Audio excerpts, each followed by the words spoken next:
att han ska bli lite rundare så småningom. Ledarlinja.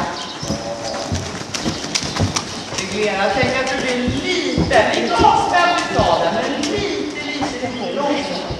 Och det här. Utan mer så att du får den här känslan att han säger ja, jag vet vad jag ska göra.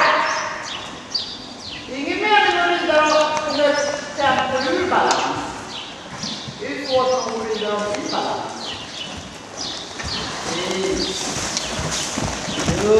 Bra, det här är bra det där. Bli lättare, så lägger du ner honom. Men låt han inte bara tippa fram stupan här. Prova på. Och det är inte kanske alltid ett högt tempo. Utan just att sträva efter att han rundare.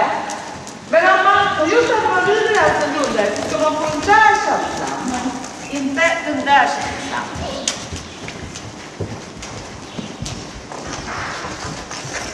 Och bild.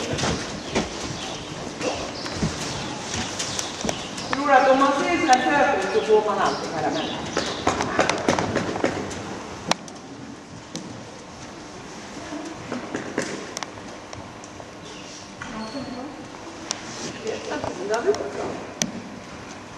Jag såg inte.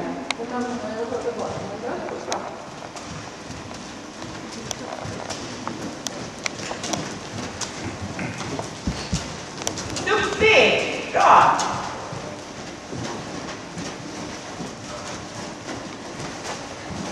Det gäller att hitta lite nycklar tycker jag. Allting funkar inte för alla hästar varje gång.